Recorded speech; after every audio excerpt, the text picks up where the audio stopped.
Hello everyone, नमस्कार, welcome to RSD classes. So guys, आज हम लोग economics honours semester 1 introductory mathematical method of economics का जो एग्जाम कंडक्ट हुआ था इन द ईयर 2024 सेमेस्टर में वालों का, बेसिकली आई थिंक दिसंबर जनवरी का राउंड हुआ था, तो दिसंबर 24 और जनवरी 25 लग गया, बट हम इसे 24 ही मान के चल रहे हैं। उसका डिटेल सोल्यूशन मैं आज आपको कराने वाला हूँ। वैसे तो मैं लास्ट 10-15 साल के पेपर के detail solution hand written form में आप लोग चाहो तो अपने कैंपस से ले सकते हो। नॉर्थ कैंपस में डीएससी फोटोस्टैट्स पे, एसआरसीसी फोटोस्टैट पे, और साउथ कैंपस में जैन फोटोस्टैट से, वहाँ से आप ये 10 ईयर्स बाय कर सकते हो। बट उन स्टूडेंट्स का क्या जो बच्चे ना कॉन्सेप्ट पढ़ के बैठे हैं, ना कुछ, सिर्फ 10 ईयर्स देख रहे हैं, तो क्या समझ में आएगा तुम लोग। तो इसलिए उन सब के लिए मैंने सोचा क्यों ना 10 ईयर का लास्ट ईयर का पेपर पूरा डिटेल पूरे कॉन्सेप्ट वाइज समझा के आप लोगों को कराऊँ आज की क्लास में। ओके, तो मज़ा आएगा। आप सारे के सारे स्टूडेंट्स को लिख लीजिए। हेडिंग है मेरे पास introductory MME 2024 paper solution Delhi university. ठीक है, आज हम ये करने वाले हैं। तो हेयर इज द पीडीएफ। थोड़ी सी विजिबिलिटी कम है, किसी स्टूडेंट से लेके फिर पीडीएफ बनाया है, तो थोड़ा सा बिगड़ा हुआ सा पेपर है, बट ठीक है, समझ में आ जाएगा। तो question number 1, attempt any 9 question, but हम तो सारे क्वेश्चन करेंगे। ठीक है, फर्स्ट के कुछ पार्ट हैं। पहला है find the equation of tangent line to of x square plus Y square का cube equal to 8x square y square at this. ये बड़ा आसान सवाल है। और last year paper was okay 50% easy, 50% tough, but moderate आप बोल सकते हैं उसको। हाँ, तो मैं लिख रहा हूँ, क्या फंक्शन है मेरे पास, x square plus Y square का cube is equal to 8x square y square at -1 और 1। ठीक है, ये तो मतलब 12th वाला बच्चा भी कर सकता है, और आप तो 12th पास करके आए यहाँ से हैं। At -1 please have a look. So start करते हैं। टेंजेंट लाइन की इक्वेशन निकालनी, इक्वेशन ऑफ टेंजेंट लाइन। तो इक्वेशन ऑफ टेंजेंट लाइन याद है आप लोगों को क्या होती है? इक्वेशन ऑफ टेंजेंट लाइन क्या होती है बेटा? y minus y1 equal to slope x minus x1, and where slope क्या होती है याद करो, dy by D X at x1 y1। फिलहाल यहाँ पे x1 y1 का काम कौन कर रहा है? -1 और 1। तो आपको dy बाई डी एक्स निकालना है, इसका डेरिवेटिव करना पड़ेगा। तो हो जाओ शुरू, सारे के सारे करें डेरिवेटिव इसका। देखिए, इसे मैं समीकरण 1 दे रहा हूँ, समीकरण मतलब इक्वेशन। तो differentiate equation 1 both side with respect to x। चलिए डिफरेंशिएशन करते हैं गाइस। देखें तो thrice X square plus Y square, square chain rule लग गया, एक्स स्क्वायर का 2x, वाई स्क्वायर का 2y D Y by D X. Calculation mistake हो जाए तो माफ़ी चाहता हूँ, बट ठीक करता रहूँगा। एक्स स्क्वायर वाई स्क्वायर का 2y D Y by D X plus Y square और एक्स स्क्वायर का हो जाएगा 2x। ओके जी, ऐसा कुछ बच गया। हमें निकालना है एट -1, तो एट -1, अगर मैं देखूं तो एक तरह से x -1 है और y 1 है। So we can put the values. अगर मैं x को -1 डालूँ, y को 1 डालूंगा तो ये 2 हो जाएगा। 2 का स्क्वायर हो गया क्योंकि स्क्वायर चल रहा है। x को -1 डाला, y को 1 डाला। ओके, यहाँ पर x को -1 डालेंगे और y को 1 डालेंगे तो 2 डी बाई डी एक्स, और x को -1 डालेंगे, ये हो जाएगा -2। ठीक है जी। कैलकुलेशन मिस्टेक के लिए मैं फिर बोल रहा हूँ, मैं माफ़ी चाहता हूँ आप लोगों से अभी से, अगर हो जाए तो मुझसे। 2 दूनी 4 तिया 12 -2 plus 2 D by D X equal to 8 2 D by D X -2। ठीक है, 2 को बाहर ले लो, तो एक दिन पहले काट लो। 4 दूनी 8, 4 तिया 12। ठीक है, सो 3 इंटू में 2 अगर कॉमन लूँ तो -1 plus D by D x, और यहाँ से 2 कॉमन लूँ तो 4 डी बाई डी एक्स -1। ठीक है, 2 2 4, ये बचेगा। 3 को अंदर मल्टीप्लाई करो, -3 plus 3 D by D X equal to 2 D by D X -2। इसमें काफ़ी क्वेश्चन अच्छे भी हैं बच्चों, इसको इधर शिफ्ट करेंगे। 3 डी बाई डी एक्स में से 2 डी बाई डी एक्स जाएंगे तो डी बाई डी एक्स और -2 + 3 1, तो आप लोगों के पास dy/dx आ रहा है 1, यानी स्लोप आ रही है 1। ओके, नाउ अब निकालते हैं इक्वेशन ऑफ टेंजेंट लाइन। देखिए please, equation of tangent line at -1 1 and slope 1 आई है, तो y - y1 equal to slope +1 x - x1, तो y - y1 equal to x + 1, x - y + 2 equal to 0। This is the equation of line, that's all. तो पहला question आसान था, और इसके मार्क्स कितने थे गाइस? पहले क्वेश्चन के मार्क्स कितने थे? देखो 5 नंबर। वैसे 5 नंबर लायक सवाल नहीं है, ना लायक है, सवाल आसान है। चलिए बी पार्ट पे मूव करते हैं। चलिए गाइस, फर्स्ट का बी पार्ट देखें। Estimate the maximum error when approximate fx equal to √x with a second order Taylor polynomial about x equal to 4 in the interval 4 से 4.2। तो मतलब पहले आपको सेकेंड ऑर्डर टेलर पॉलिनोमियल निकालना है, फिर उसमें एरर निकालना है, जैसे रिमाइंडर वगैरह भी आप लोग यूज करते थे अगर याद हो तो, इन द इंटरवल 4 से 4.2। पहले 4 पे सेकेंड ऑर्डर अप्रोक्सीमेशन करते हैं। देखिए, आई होप अप्रोक्सीमेशन पढ़ा हो, डेरिवेटिव्स का पार्ट है चैप्टर नंबर 5 हैमंड का, और चैप्टर नंबर 7 वगैरह में इसका रिमाइंडर वगैरह भी समझा रखा है। चलिए, तो सेकेंड क्वेश्चन है f(x) है √x about x equal to 4, इसको अप्रॉक्सीमेट करना है। तो सबसे पहले f(4) निकाल लीजिए, √4 विच इज़ 2, +-2 नहीं होता। हाँ, कुछ बच्चे कहेंगे ये कैसे होता है? भाई तुम लोग बेसिक्स तो अच्छे रखो। f'4 आएगा बेटा 1/2 √4, 2 2 ज़ा 4, $x करो -1/4 x की पावर 3/2, तो f" 4 करोगे -1/4 4 की पावर 3/2 -1/4 2 का स्क्वायर 3/2, ये कट गया, 2 का क्यूब 8, 32 आ गया। ठीक है, आगे अगर बढ़े अब हम लोग एवरीवन, तो f(x) आ गया f(4) plus f'4 by 1 factorial x - 4, f"4 by 2 factorial x - 4 का स्क्वायर। ठीक है, so what is f(4) guys? 2, f'4 है मेरे पास 1/4 इंटू में x - 4, ओके, प्लस f'4 आ रहा है -1/32, और 2 फैक्टोरियल चल रहा है, तो 64 हो गया x - 4 का स्क्वायर। तो सबसे पहले तो हम लोगों ने इसको क्वाड्रेटिक टेलर अप्रोक्सीमेशन बोला था ना, Taylor second order Taylor approximation तक कर दिया। ठीक है, यहाँ तक सब कर लेते हैं, असली बात तो रिमाइंडर में आती है। तो अब इसका रिमाइंडर निकालना है। देखिए प्लीज, एरर निकालना है। देखिए प्लीज, चलिए देखिए नाउ इसका रिमाइंडर हम कैसे निकालेंगे। Everyone please have a look. Remainder अगर 2 डिग्री तक इसका पॉलिनोमियल हुआ है तो रिमाइंडर 3rd डिग्री पे निकलेगा। तो इस तरीके से होता है, जैसे R3x का फॉर्मूला हमारे पास कुछ ऐसा होता है, f' derivative eight c upon 3 factorial, और यहाँ पे आ जाएगा x - 4 का क्यूब। ठीक है, पहले f' डेरिवेटिव निकाल लें। सेकेंड ऑर्डर डेरिवेटिव ये था, तो ट्रिपल डेरिवेटिव क्या होगा? -1/4 इंटू -3/2 x की पावर 5/2, तो 3/8 x की पावर 5/2, तो ट्रिपल सी क्या हो जाएगा? 3/8 x की पावर 5/2 इंटू में 1/3 इंटू 2 इंटू 1 x - 4 का क्यूब। गाइस इससे कट गया। ओके, एक बारी दोबारा चेक कर लें। 4 दूनी 8, 3/8। ठीक है, फाइन। ठीक है, सो 3/8 ये आ रहा है। अब नाउ सिंस हमें निकालना है 4 से 4.2 के बीच, कुछ ऐसा ही लिखा है। 4 पे अप्रॉक्सीमेट किया था, 4.2 तक जाना है। तो बेसिकली आप लोगों के पास आपका जो x हो जाएगा 4.2 पे निकालना है। 4.2 पे अगर पुट किया जाए तो क्या एरर निकल कर आता है? सो 3/16, एक सेकेंड, मेरे को 3 दूनी 6, 3 से 3 कट गया, 8 दूनी 16, 3/16। ओके, नॉट एक्स सी है ना, तो ये सी आएगा, c की पावर 5/2 एंड 4.2 - 4 इज 0.2 का क्यूब।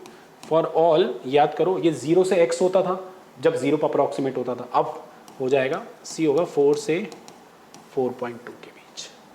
नाउ मुझे इसकी निकालनी है मैक्सिमम वैल्यू। फिलहाल तो अभी ये इन टर्म्स ऑफ सी आ रहा है, बट इसके बेसिस पे मुझे निकालनी है इसकी मैक्सिमम वैल्यू। देखिए वो कैसे निकलेगी। चलिए गाइस देखिए, नाउ इसका हम रिमाइंडर किस तरीके से निकालेंगे। एवरीवन, रिमाइंडर्स अगर हम लोग देखें इसका, तो अगर 2 डिग्री तक ये निकला है पॉलिनोमियल, तो तीसरी डिग्री पे रिमाइंडर यानी एरर निकलेगा इसका 4 से 4.2। तो फिलहाल R3x जो कि होगा ट्रिपल डेरिवेटिव अपॉन में 3 फैक्टोरियल x माइनस 4 की पावर 3। ठीक है, ट्रिपल डेरिवेटिव निकाल लें बेटा पहले। ट्रिपल डेरिवेटिव क्या होगा बताओ? सिंगल डेरिवेटिव, डबल डेरिवेटिव ये था, तो माइनस प्लस 3/8 x की पावर 5/2 हो जाएगा। So this will become 3/8 c की पावर 5/2 अपॉन में 3 इंटू 2 इंटू 1 x माइनस 4 का क्यूब, 3 से 3 गया तो 1/16 c की पावर 5/2 x माइनस 4 का क्यूब। तुम्हें निकालना है 4 से 4.2, तो 4 पे तो निकली थी अप्रोक्सीमेशन, तो 4.2 तक जाना है। तो बेसिकली जब आप 4.2 पुट करोगे x की जगह, तो आपको क्या मिलेगा? c की पावर 5/2 4.2 माइनस 4 का क्यूब फॉर ऑल c 4 से लेके 4.2 के बीच। तो दिस विल बिकम 0.2 का क्यूब 16c की पावर 5/2। ओके, पढ़ा होगा आई बिलीव आप लोगों ने। तो 0.2 का क्यूब 16c की पावर 5/2। अब कैसे करते हैं, दोबारा लिख रहा हूँ, जो रिमाइंडर आया है 0.2 का क्यूब अपॉन में 16c की पावर, डिनोमिनेटर में सॉरी है c की, इसकी मैक्सिमम वैल्यू निकालनी है आपको। वैसे पॉजिटिव है तो मॉड लगाने की टेंशन नहीं है। c आपको पता है गाइस 4 से 4.2, तो बिल्कुल एग्जैक्टली ऐसा बनाना है आप लोग। c की पावर 5/2 है, तो पहले बोथ साइड पावर 5/2 कर लो, कोई फर्क नहीं पड़ेगा, सब कुछ पॉजिटिव है। फिर रेसिप्रोकल कर लो। ओके,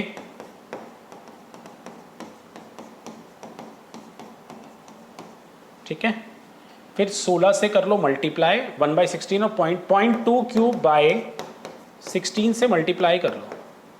एक सेकेंड, छोटी सी मिस्टेक, रेसिप्रोकल करने में शिफ्टिंग हो जाती है ना यार। मुझे पता है आप लोग वहाँ से बोल रहे होगे, बट आप लोग तक मेरी बात, आपकी बात मेरे तक नहीं पहुँच पाई। I am really sorry.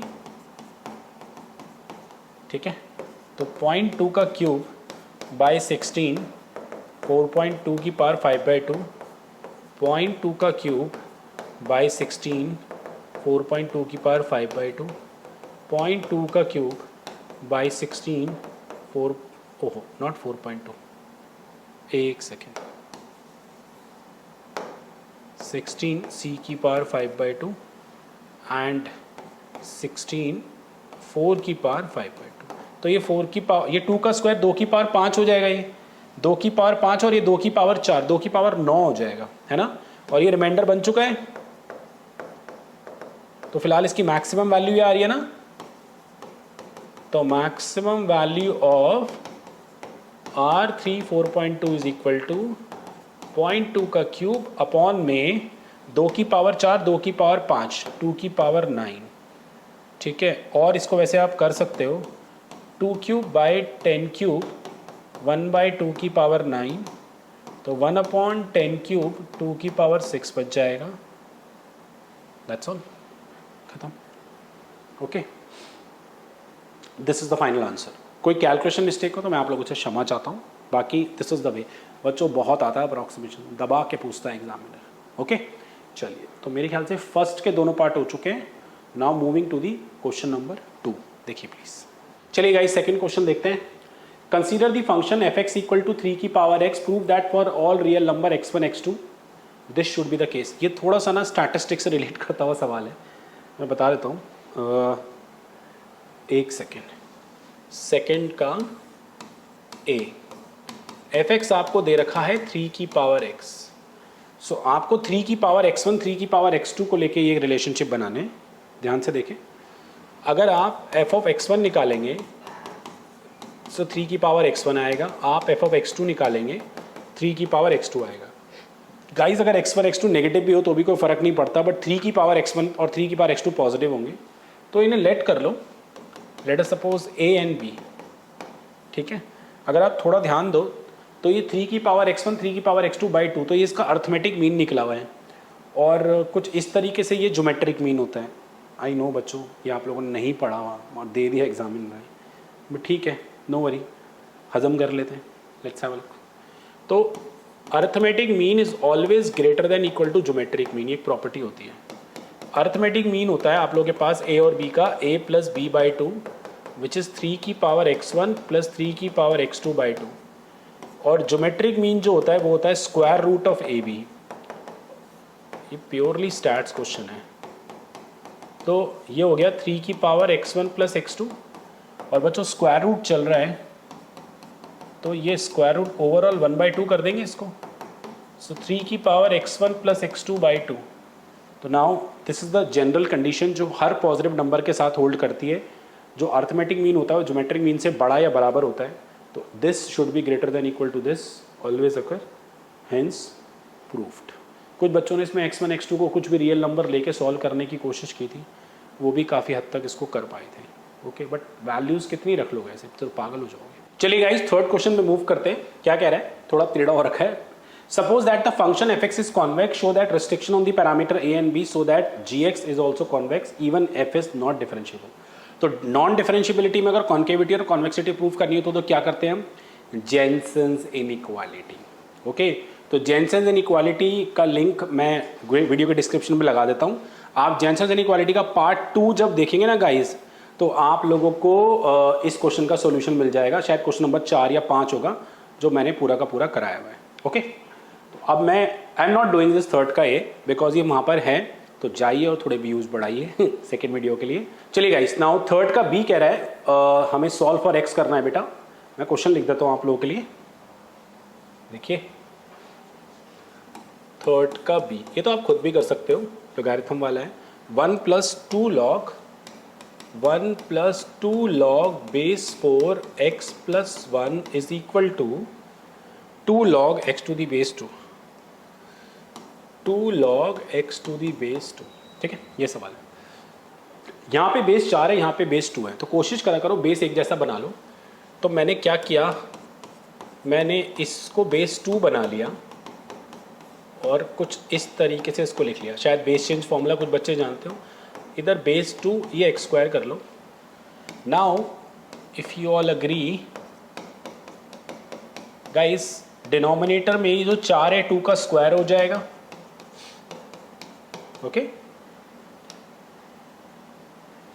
आगे अगर बढ़े 2 log बेस 2 x प्लस 1, 2 आगे आ जाएगा log 2 टू दी बेस 2, और ये log 2 बेस 2 और x स्क्वायर चल रहे हैं गाइस। ये log 2 दी बेस 2 1 हो जाएगा, 2 से 2 कैंसिल हो जाएगा, तो ओवरऑल बच गया 1 is equal to log base 2 x square minus इसको मैंने इधर शिफ्ट कर दिया। ठीक है, देन आफ्टर दैट इसके बाद बेटा log m minus log n लगा लेंगे यार, log m अपॉन में n। ठीक है, इसके बाद what we can do, log ये 2 की पावर 1 बन जाएगा, x square upon x plus 1। Formula पता हुआ, log x to the base a बराबर y होता तो ये बचता है, तो x स्क्वायर आ गया 2x plus 2, x square minus 2x minus 2 equal to 0। Mid term split हो जाएंगी इसमें, है ना। कैसे स्प्लिट होंगी देखिए एवरीवन, डिस्क्रिमिनेंट से होगा सॉल्व भी। 2 plus minus b square minus 4 into a into c, 8 आ गया अपॉन में 2, x equal to 2 plus minus ये 2 रूट 3 हो जाएगा। सो दो वैल्यूज आ जाएंगी, 1 plus root 3, 1 minus root 3। 1 minus root 3 is a negative number, and originally हमारे पास जो हमारा क्वेश्चन चल रहा है उसमें लॉग में अगर हम लोग यहाँ पे एंगल नेगेटिव नंबर होंगे तो लॉग डिफाइंड नहीं होगा। ये छोटी छोटी बातें जो आपने ध्यान रखनी है।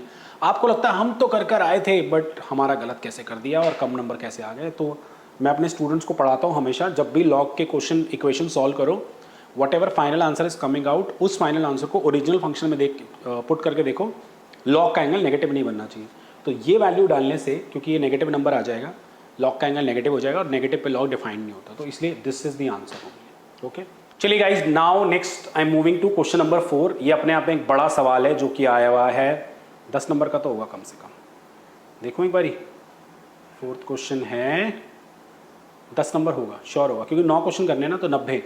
तो देखिए इसके पार्ट है, let a and b numbers a और बी 0 से 1 के बीच है, define the function is this. मैं फंक्शन लिख देता हूँ, प्यारा सवाल है बच्चों, ध्यान से देखना, सारे बेसिक्स कवर होंगे। आप ये सोचो हैमंड के कुछ टॉपिक कर लेंगे, कुछ नहीं करेंगे तो काम हो जाएगा, ऐसा नहीं हो पाएगा। देखिए एफ एक्स मुझे दे रखा है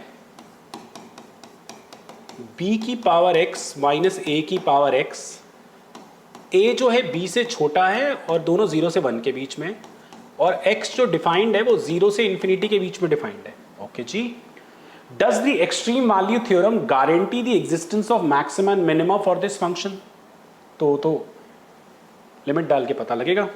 देखिए पहला पार्ट, तो बेटा एक्सट्रीम वैल्यू थ्योरम एग्जिस्ट कर रही नहीं करनी, कॉर्नर पॉइंट डाल के चेक करो।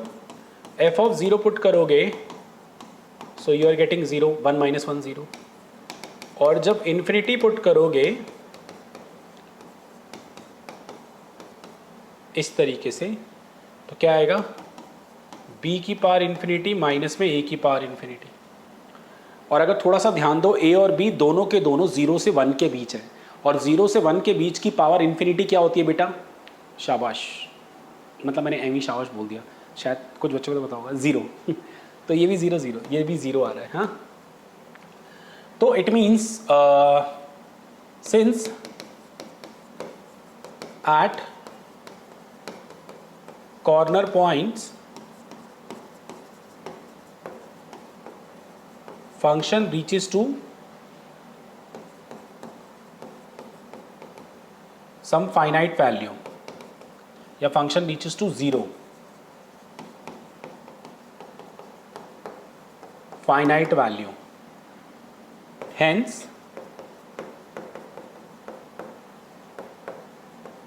extreme value theorem exists। लिख सकते हो, बाकी अपनी भाषा में भी लिख सकते हो कि भाई कॉर्नर देखो, इनके बीच में तो ये डिफाइंड ही है ना, और कॉर्नर पे भी डिफाइंड आ रहा है, तो इन्फिनिटी और माइनस इन्फिनिटी आने का तो कोई सवाल ही पैदा नहीं होता फंक्शन की वैल्यू। जब फंक्शन की वैल्यू इन्फिनिटी और माइनस इन्फिनिटी आएगी ही नहीं, तो पॉसिबल ही नहीं है कि एक्सट्रीम वैल्यू थ्योरम ना एग्जिस्ट करे। ठीक है, चलिए पहला पार्ट हो गया। Second, find the value of x that minimize the f x on this interval and find the minimum value. और फिर अगले पार्ट में तुमसे स्टेशनरी मांगा है, तो ये तुम बिना डेरिवेटिव के करके दिखाओगे कि कैसे आप लोगों के पास फंक्शन की जो मिनिमम वैल्यू क्या आएगी और मिनिमम पॉइंट क्या आएगा। देखिए प्लीज, सेकंड पार्ट अच्छा है। क्वेश्चन में मेंशन है b जो है a से बड़ा है, and for all x greater than equal to 0 b की पावर x भी a की पावर x से बड़ा होगा। हाँ या ना? ठीक है, fair enough. Okay, basically greater than equal to भी ले सकते हो, बिकॉज अगर इन्फिनिटी डालोगे तो 0 0 भी आ सकता है। B x minus a x जो आ गया ग्रेटर देन इक्वल टू 0 आ गया, ये हो गया एफ ऑफ एक्स। तो for all x greater than equal to 0 अगर फंक्शन वैल्यू 0 है, 0 से बड़ी आ रही है, तो क्लियरली फंक्शन की सबसे छोटी वैल्यू 0 हो गई।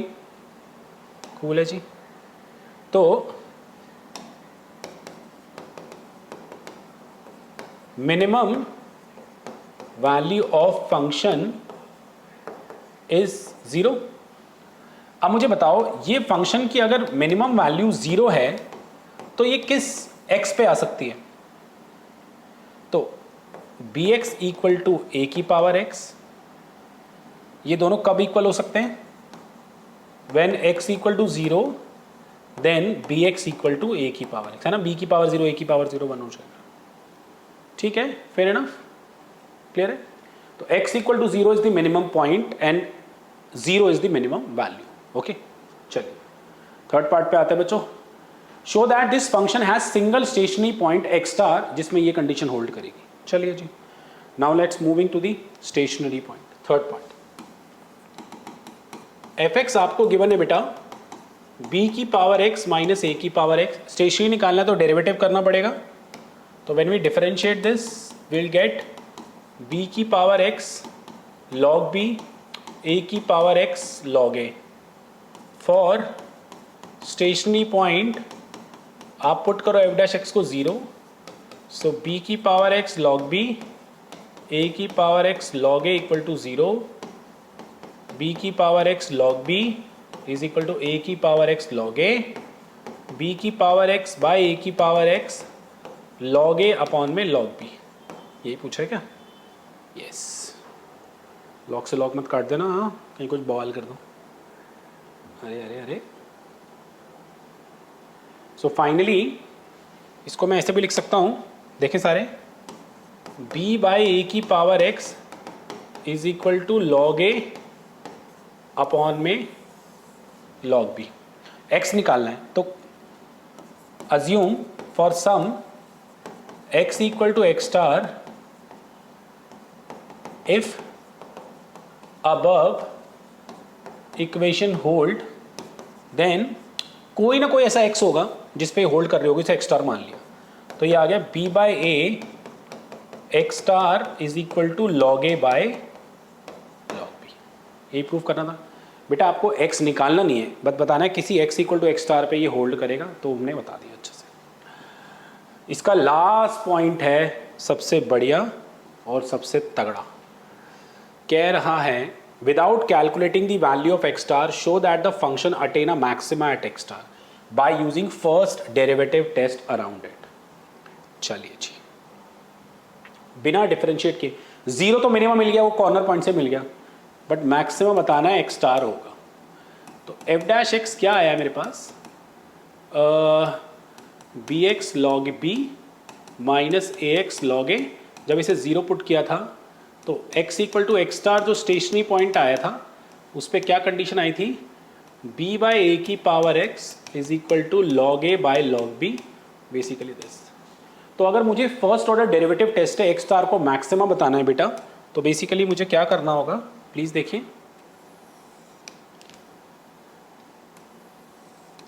देखिए एवरीवन, ओके, सम x स्टार ले लीजिए, जीरो से इन्फिनिटी के बीच लाई कर रहा है, तो sign of f dash x कैसा होना चाहिए, बेसिकली प्लस से माइनस, मैक्सिमम प्रूफ करने के लिए। तो बेसिकली आप बोल सकते हो ये अंडरलाइन जो लाइन मैंने बनाई ना, ये तुम्हारा टू प्रूव है कि जब x less then x star हो, ठीक है, तो आपके पास डेरिवेटिव पॉजिटिव होना चाहिए, और जब x greater than x star हो तो आपके पास डेरिवेटिव नेगेटिव होना चाहिए। This we need to prove. Positive से नेगेटिव जाता है किसी पर्टिकुलर पॉइंट से आगे पीछे, तो मैक्सिमम और मिनिमा की पॉसिबिलिटी उत्पन्न होती है। चलिए देखिए, केसेस बनाते हैं, अब आएगा असली मजा, प्लीज देखिए।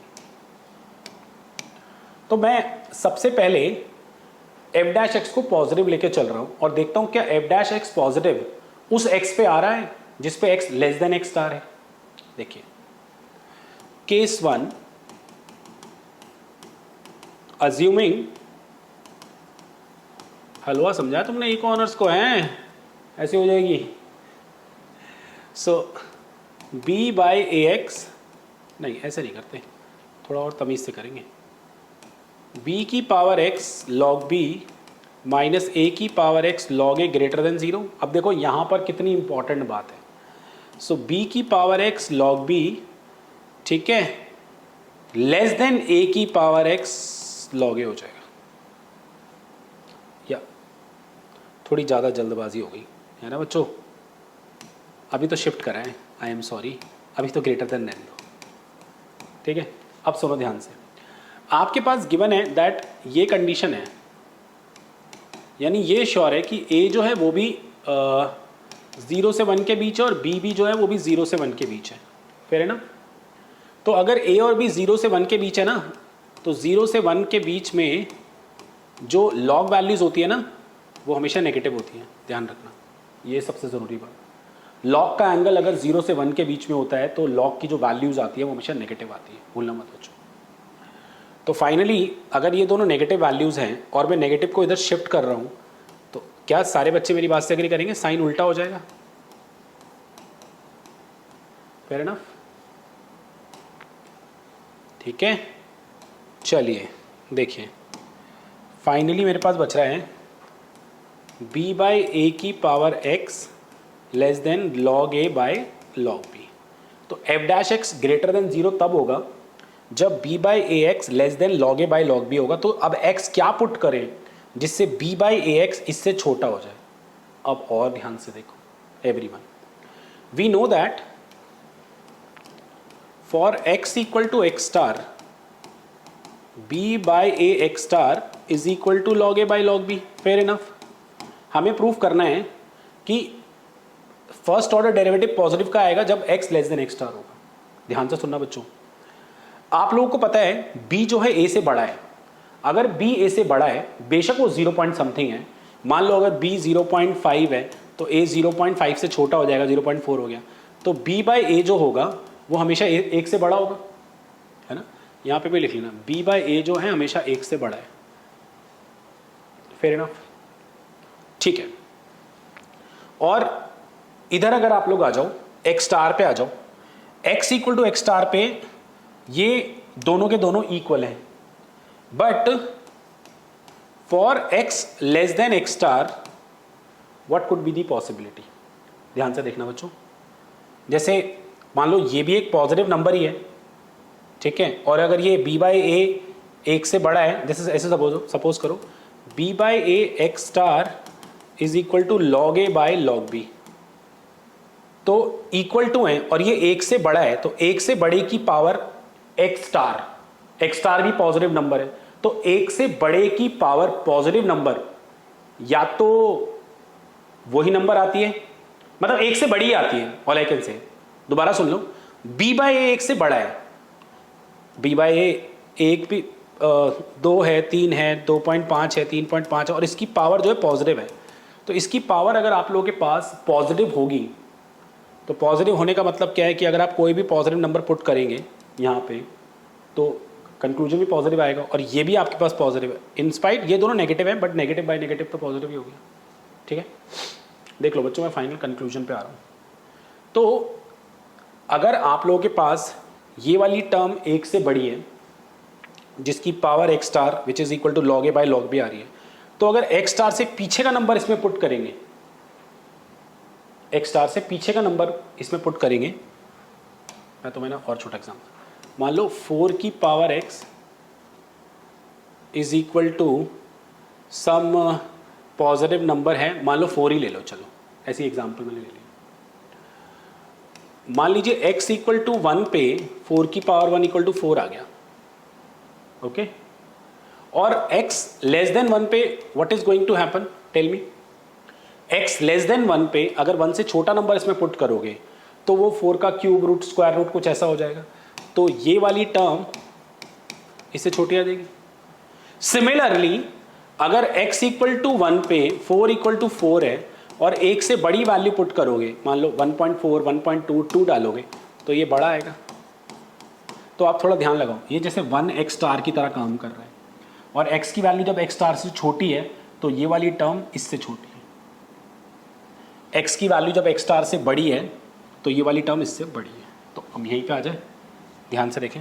अरे अरे अरे सॉरी गाइस,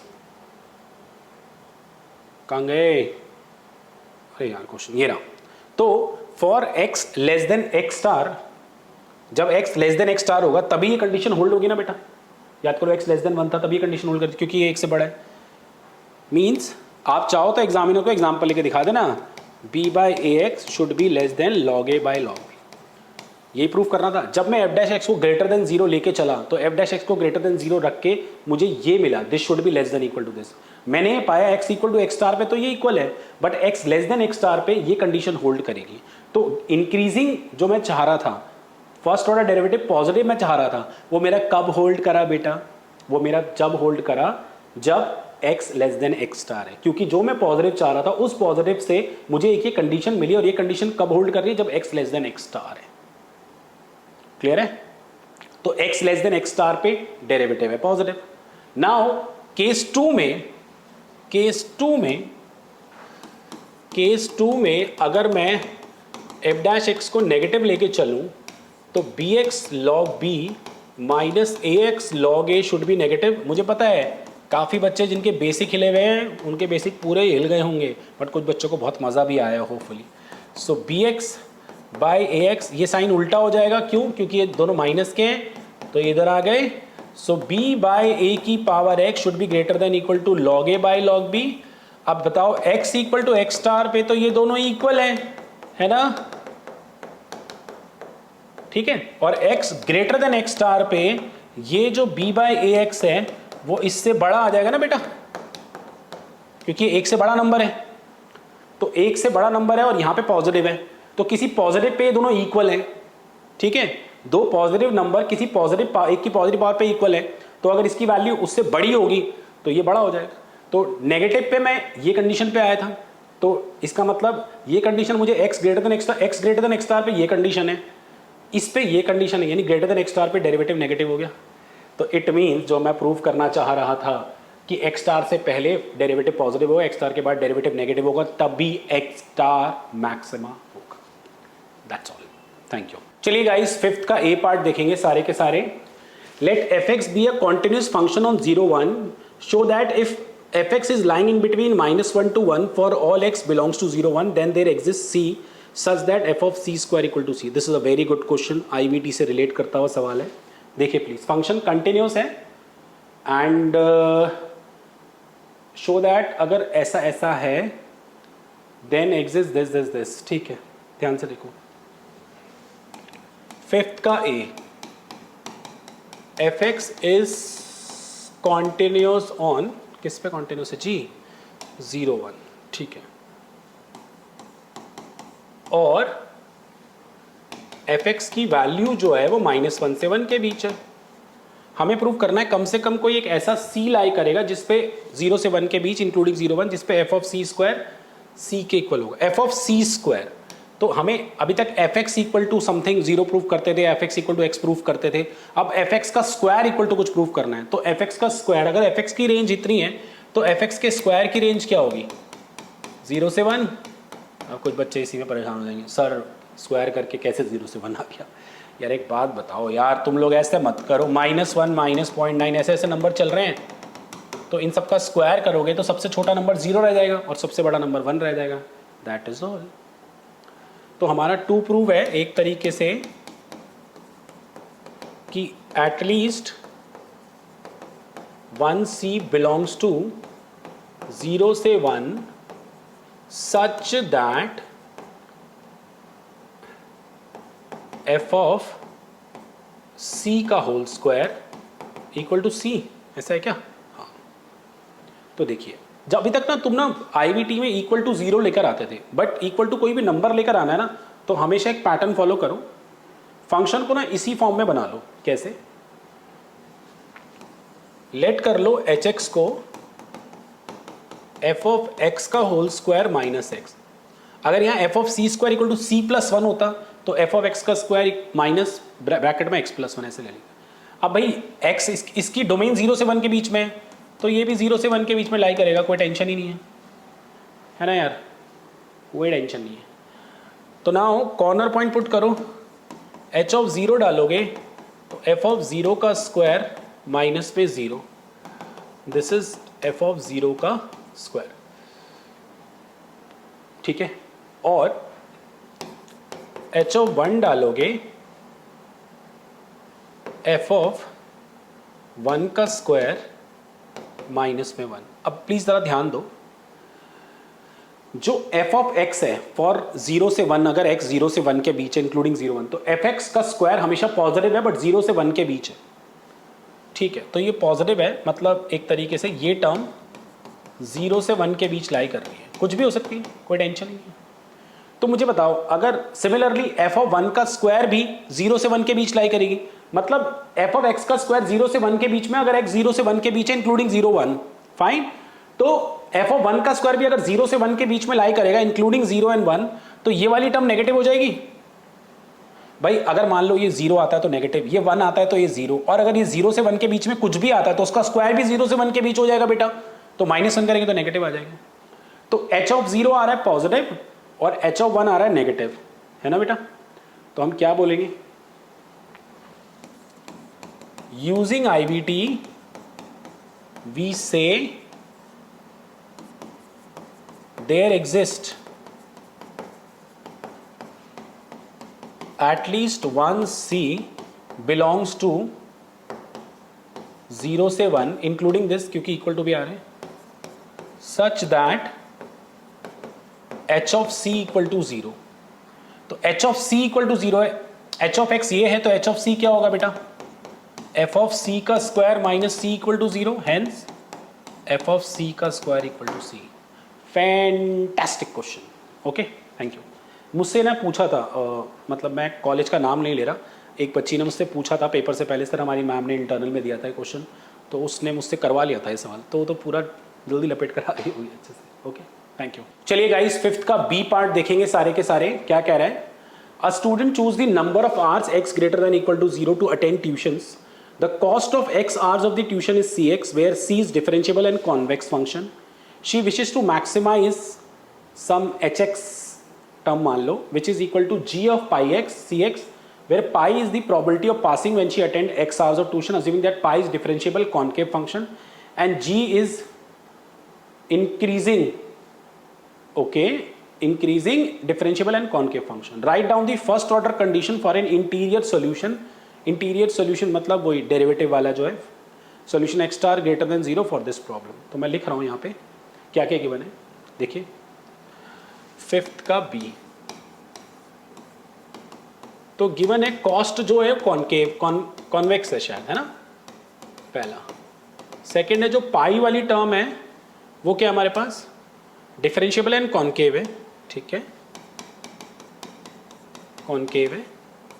एंड थर्ड जी जो है इंक्रीजिंग है एंड कॉनकेव है, यानी सेकेंड ऑर्डर डेरिवेटिव नेगेटिव हो गया, ठीक है। सी चेक कर लो यार दोबारा, see see see convex. Right down the first order condition, तो वही एच एक्स आपके पास क्या है, देखिए बच्चों, देखो एच एक्स है मेरे पास g of pi of x minus में सी ऑफ एक्स। तो फर्स्ट ऑर्डर कंडीशन क्या होगी बेटा, h dash x equal to में g dash pi dash x, ओ ये तो बहुत ही गंदा डिफरेंशिएशन कर दिया मैंने, g dash pi of x into में पाई डैश एक्स माइनस में सी डैश एक्स। तो एच डैश एक्स को 0 के इक्वेट करेंगे,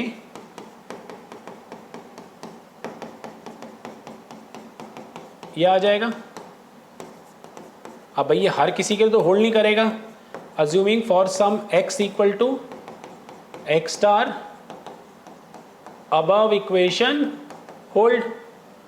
तो g dash pi x star pi dash x star equal to c dash x star, that's all, ये आ गया। And x star should be positive, x r है ना बच्चों, नेगेटिव नहीं हो सकते, शायद एक्स आर ही है, चेक कर लो एक बारी, x x x x x r से, यस ठीक है। First order condition for this interior solution, ठीक है। उसके बाद right down the first order condition interior solution of the, is the interior solution necessarily solving the maximization problem, why और why not. अब इसमें जो इंटीरियर सोल्यूशन आया है क्या वो ज़रूरी है इसकी मैक्सिमाइजेशन प्रॉब्लम के लिए, चेक करें। चलिए जी, सेकेंड ऑर्डर डेरिवेटिव की तरफ मूव करना पड़ेगा। देखिए ये फर्स्ट ऑर्डर है, इसको रब कर दूं क्योंकि काफ़ी कंडीशन दे रखी ना बेटा। इसमें सेकेंड ऑर्डर रिक्वायर्ड इसलिए भी है, बेसिकली सेकेंड ऑर्डर ही बोला ना, इंटीरियर सॉल्यूशन रिक्वायर्ड इसलिए भी बिकॉज इनके सेकेंड ऑर्डर की कंडीशंस मुझे गिवन है। देखिए please, so h double dash x क्या आएगा, इसमें से प्रोडक्टिव लगा दूं, g dash pi of x into pi double dash x plus pi dash x g double dash pi of x into में पाई डैश एक्स माइनस में c double dash x. Put x equal to x star which is some interior point, तो h double dash x star g dash pi of x star pi double dash x star, this is pi dash x star का whole square because same है, g double dash pi of x star minus c double dash x star. Guys क्या क्या given है, ये increasing है positive है, ये concave है नेगेटिव है, तो ये ओवरऑल टर्म्स नेगेटिव आ गई। इधर आइए, ये तो पॉजिटिव ही होगा, ये कॉनकेव है जी, तो जी डबल डैश नेगेटिव हो गया, ये भी ओवरऑल टर्म नेगेटिव आ गई। सी डबल डैश पॉजिटिव है बट माइनस चल रहा है, तो ये भी ओवरऑल टर्म नेगेटिव आ गई। थोड़ा सा एग्जाम को दिखाना, this is negative, this is negative, this is negative, and this overall term is less than equal to zero, hence the interior point x star is the maxima point. Okay, अच्छा इसमें हमने interior और maxima तो दिखा दिया, but मुझे इसका एक पॉइंट अच्छा लग रहा है, is the interior solution necessary solving the maximization problem why और वाई नॉट। इंटीरियर से मैक्सिमाइजेशन निकाल दी, बट अगर तुम थोड़ा सा ध्यान दो, सो एक्स जो यहाँ पे जीरो है, जीरो से बड़ा है, तो अगर जीरो पे मैं इस फंक्शन को चेक भी करना चाहूँ, मतलब अभी जो मैं at this point of time सोच पा रहा हूँ, तो सी ऑफ जीरो तो जीरो हो जाएगा, अगर कुछ ट्यूशन गए नहीं किसी भी आवर्स के लिए तो zero. Pi of zero probability, pi probability है tuition hours, probability passing when she attend x are tuition, उसने कोई ट्यूशन अटेंड नहीं किया तो क्या आएगी प्रोबेबिलिटी। जी ऑफ जीरो मुझे पता नहीं है, तो अगर जी ऑफ जीरो की बात करें, जी ऑफ जीरो कुछ हो भी जाए तो जीरो के अगर आगे जाएंगे तो जी और बढ़ता हुआ नजर आएगा, तो जीरो पे तो पॉसिबिलिटी नहीं है मैक्सिमा कर करेगा। व्हाट आई एम सेइंग कि जी ऑफ जीरो की अगर मैं बात कर रहा हूँ तो जीरो पे जी की कोई भी वैल्यू हो और जी अगर इंक्रीजिंग है, तो अगर एक्स को बढ़ाते जाएंगे तो जी बढ़ता जाएगा ना, तो उसे जी जीरो को मैक्सिमा तो कंसिडर नहीं करेंगे। ठीक है, इन्फिनिटी डालने का कोई लॉजिक बनता नहीं, बिकॉज इन्फिनिटी पे तो max, infinity can not be the max point, hence there is only possibility of the interior point for the maxima. मतलब very nice point this is, अगर आप लोग मेरी बात समझ पा रहे हो, दोबारा सुन लेना, कोई टेंशन नहीं। सो एक काम करते हैं, इसको, इस पेपर को पार्ट्स में ही रखते हैं। आज पार्ट 1 कर लिया, ओके, नेक्स्ट क्लास में पार्ट 2 कर लें। आई नो मुझे थर्ड का एक पार्ट इसमें रह गया है, साइलेंट डेल्टा वाला, वो कॉन्सेप्ट अच्छे से समझा के फिर कराऊंगा। तो नेक्स्ट क्लास में जितना रिमेनिंग पेपर रह गया है, चाहे पहले 5 में से कोई पार्ट हो या अगले 5 सवाल हो, वो हम कंप्लीट करेंगे। जब तक प्लीज़ लाइक कर दो यार, कैसा लगा 10 ईयर ये वाला जो मैंने सॉल्व किया, और प्लीज़ कमेंट ज़रूर करो कि आपको कैसा लगा, एंड शेयर करो डेली यूनिवर्सिटी में और डेली के बाहर भी। देखो हमारे ई कॉमर्स के पेपर कितने टफ आते हैं। Thank you so much, bye bye.